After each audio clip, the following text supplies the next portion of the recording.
Ladies and gentlemen, hey, hi, how you doing? Welcome back to the channel. Thank you so much for stopping by. Today we got a brand new title update live in Modern Warfare 3 that includes some brand new patch notes, some brand new gameplay changes. We have a brand new patch notes update to go through and break down. So as we get into all the details, if you enjoyed the video, do me a favor, drop a like on it. It would be really appreciated. And if you're new here, you want to guarantee that every single day you are up to date with all things going on in COD. This is your one-stop shop, whether it's news, updates, patch notes, meta breakdowns, you name it, it's all right here. So feel free to hit that subscribe button and turn on those post notifications. But initially here we've got our Wednesday, November 15th update on the MW3 preseason patch notes page, and they do start by saying this: due to unforeseen issues, not all the changes scheduled for today's update were able to be released. Our teams are hard at work to get key movement changes, multiplayer balancing, zombies gameplay, and stability fixes and more into the next available update. So while we do have some new patch notes with this title update here today, we're going to see some more updates maybe later this week, maybe early next week. Obviously, as I just mentioned, whenever we do see new updates and new patch notes go out, I'm always covering them right as they drop. So just stick it here for that. I'll always have you guys covered with that stuff. But first things first, we got some global updates. So for the COD HQ, players will no longer encounter a blank screen where MW3 tiles are expected.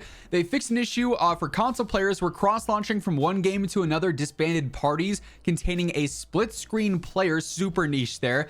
Fix an issue for PC players, which selective installs were not available to play after the installation was completed, and a fix has been implemented to solve several crashes that occurred during the application startup sequence. So some small things there, but hey, fixes nonetheless, right?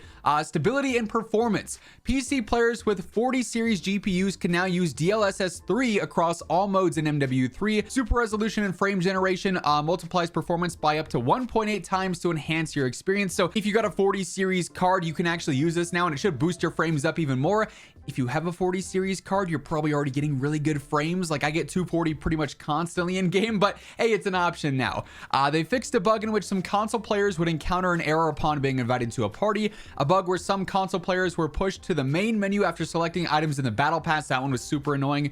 Resolved a bug in which some players were kicked back to the multiplayer lobby after attempting to matchmake in any playlist. So you just have to keep repeating it over and over until it lets you stay in the lobby. They also addressed account-based issues that prevented offline play. Hopefully this means that you're able to actually go through and get some decent updates for content in offline mode, like actually be able to access the created class and stuff, because I know that was an issue there. For campaign stability and performance, they resolved a crash that occurred for PC players during restarting after an update, a bug that resulted in players receiving an error message when trying to launch the campaign, various different dev errors, a bug that forced players to skip cinematic cutscenes when a controller was disconnected, multiple gameplay related crashes in the Oligarch mission, and they resolved a crash that occurred with a cruise missile. For gameplay in the campaign, the completion rewards will now properly be awarded if you close the application during the credits. That would be an unfortunate one. You just played it and then you'd have to go through and replay it if you closed it accidentally or if your game crashed or whatever. The 141 ready achievement will now properly unlock. They fixed a bug with some functionality with zip lines. They also fixed a bug in which the player could not interact with equipment pickups while quick drawing a handgun. We then get into the multiplayer updates here for UI and UX. Bug fixes. Enemy player elevation will now be properly displayed on the minimap. That is huge. Obviously, there are some maps that are super vertical, like Skid Row, for instance. You absolutely need those up or down arrows to know if a player is in maybe the bookstore area or if they're up top in like the hallway. So that is definitely a big update there, and I'm glad the minimap is working as intended. They fixed a bug in which playlists would disappear from the main menu for some console players. The prompt to view the game card on the scoreboard now functions as intended for console players, and promoting a party leader will no longer allow them to attempt to matchmake for locked playlist. So some small updates there in general, but the big one is that mini-map fix. For progressions on weapons, they addressed an issue that prevented the bolt attachments rather from being unlocked at the expected weapon level for the Cat AMR sniper. For challenges, they introduced new requirements for the priceless camo challenge for the Wasp Swarm SMG. It's now to get 10 operator double kills while in tac stance, so they've updated that one now if you haven't already got that priceless. If you already have it priceless, then you shouldn't have to worry there.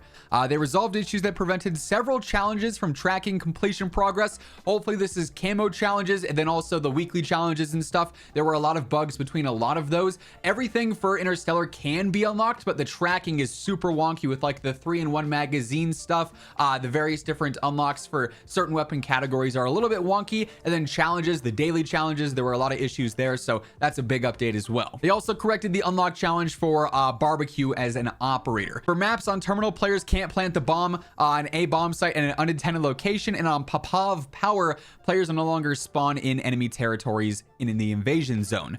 For modes on TDM, they actually increased the score limit, so this is pretty interesting. Matches now go to 100 instead of 75, so a chance for some more kills there. And in Ground War, they addressed an issue causing dev error 841 during normal gameplay. Be on the lookout for an experimental playlist in the coming days featuring enemy player outlines. More details to come, so we're gonna have to be on the lookout for that. Again, once that update goes out, I'll be sure to keep you guys updated. Hey everyone, if you're like me right now and you are grinding out Modern Warfare 3, leveling up all the new weapons, going for the new mastery camos, or you just happen to be looking at screens for long periods of time, whether it be for work, school, or just casually gaming, do yourself a favor and pick up a pair of Gamer Advantage glasses. You all obviously see me wearing these every single face cam video. They are truly the most essential part of my day-to-day setup, and if you want to get a pair for yourself, they offer prescription and regular lenses, plenty of different frame options and colorways, and code WhosImmortal will get you a nice little discount at checkout. Link for that will be down in the description below. Weapons and attachments. We actually got some new weapons updates right away. Okay, interesting.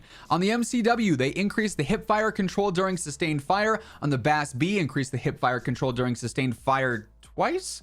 Same deal on the Interceptor. On the Renetti, they also did it. Then on the Jack Ferocity Carbine Kit, the Thermo Optic 9 and Vortex Optic attachments can now be toggled as expected. On the Tier, they increased the hip fire control during sustained fire. And on the Odin's Judgment trigger action, they decreased the trigger response time.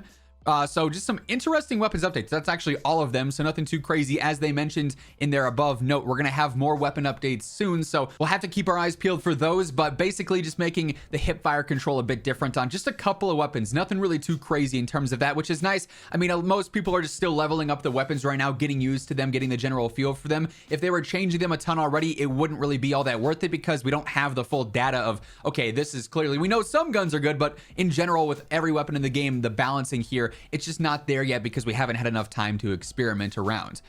For cosmetics, gun screen audio will now play as expected upon pressing the preview button, and then the Helsing operator bundle, they fixed an issue with that. Zombies also got a couple of updates here. Gameplay, they addressed an issue that prevented missions in Act 2 from auto queuing while in game. They fixed a crash encounter when players navigated to the store or progression tab in the launcher menu while queuing, and then various stability and map fixes. Hopefully this means some fixes with the crashing, because obviously in Zombies it's huge. If you crash, there's currently no rejoin feature, so you lose everything. If you bring in an insured gun and you're trying to get stuff leveled up or camo challenges done and then you crash, that's it. You're done for an hour unless you have multiple insured weapon slots. So that's a big one there. Hopefully that's a lot of crashing issues updated. So an interesting update today. It was pretty small in general. It was only a couple of gigs on console and like 6.6 or something on PC for me. So not a significant update in terms of size, just some small gameplay changes here and there. But we should see more here in the near future. So once we have those other patch notes live with the movement changes, weapon updates, anything like that, I'm gonna have you covered with all the details right as they happen. Stick it here for that alongside everything else going on in COD by hitting that subscribe button and turning on those post notifications. And if you enjoyed the video, do me a favor, drop a like on it. It would be really appreciated. But once again, thank you so much for tuning in. And until next time, take it easy, have an awesome rest of your day, and I'll catch you later. Peace out.